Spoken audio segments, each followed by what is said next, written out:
Hi everyone, my name's Joe Armstrong. I was talking to Joan at the Art House Gallery in St Ives the other day, and she asked me a few questions. So I thought I'd take the opportunity to answer those questions, and hopefully it will help some of the artists out there or people that are interested in buying my work. The first question was, how do I get all the colours in that are in my work, like in the outlines? When you look at them closely, you'll see that there's like 6 or 7 colours, and it's quite amazing, and they're really thin. And the answer to that is, when I paint, I lay the colours down with my palette knife, like over the top of each other. This is the palette knife I use, and so you can lay colours over the top of each other, and that stops them from getting messy, because they just go over really smoothly. So then when I finished working with the sort of flat colours, I then use the edge of the palette knife to sort of almost draw in the detail. And as I do this, I start with Prussian blue, which is like an outline colour, and then I'll use sort of yellows and sort of whites and reds and to sort of go around the outlines. So as you scratch in through these to draw these outlines, you actually create little channels through the paint, in the layers of paint that I've created. So what that does, that sort of reveals these almost like marbling a kind of effect, where you drag the palette knife through the paint. So what makes it always so interesting, as you drag it through the paint, you can tilt the angle at different sort of angles.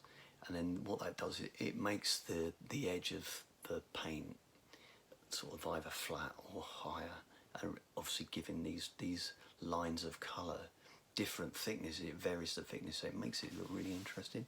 So that's the question to sort of number one. I use my palette knife to draw the edges. The other one, Joan, another question she asked me was, do you draw everything with a palette knife? And the answer to that is yes, I do. I've spent years working out different ways of painting, and the problem is that I like to work really fast. So the way I do that is I want to be able to lay colours over the top of each other, wet paint, because usually you have to do a bit and then let it dry, and I don't like doing that. I get quite impatient, and I like to work spontaneously and quickly, because you get that sort of movement, which is beautiful.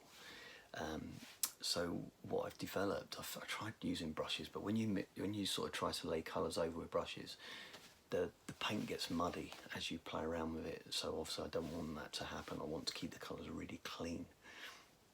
So I lay the colours down. I've managed to develop this where I just use a bit of colour, put it down with a palette knife, then I wipe it, clean the palette knife with a bit of glue rub every time I make a mark, so that keeps the colours that I use really clean, unless I want them to be a bit dirty. And then what I'll do is I can either go over them a couple of times with a palette knife and blend them, or I can, if I want sort of soft edges, I can use my fingers just to rub in the edges, just to blend them, and then that way, then I outline everything.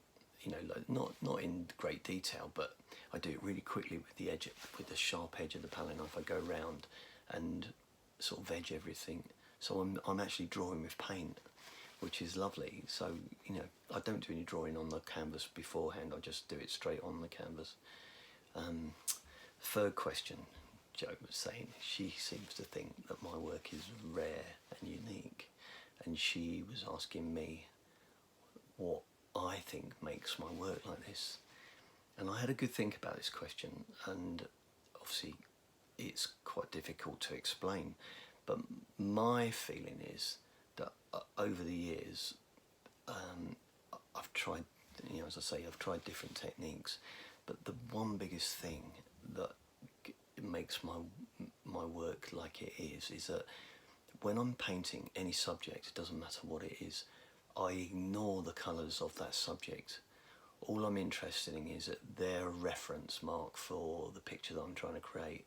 So if I'm painting St Ives, obviously I'm looking at a picture of the beach, or the houses on the beach.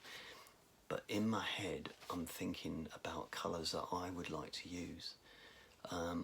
different combinations of colours. Now, in the past, I've been a graphic designer for most of my life, and I started painting professionally for about 15 years ago.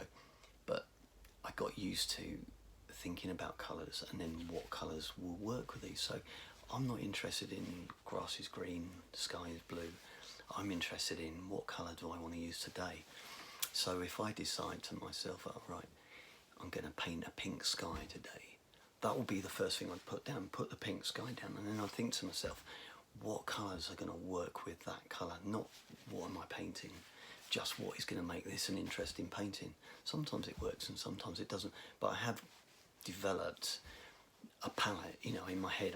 I've got a sort of raft of colours, and I think if I think pink or I think blue, I immediately think, I know what colour goes with that. So that's the way I work.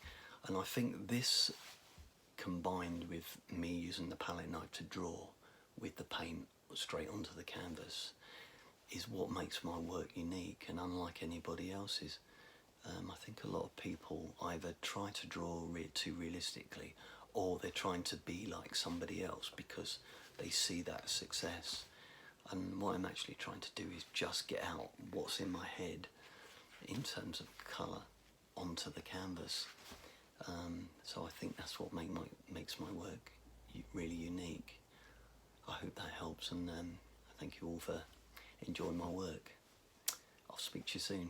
Bye now.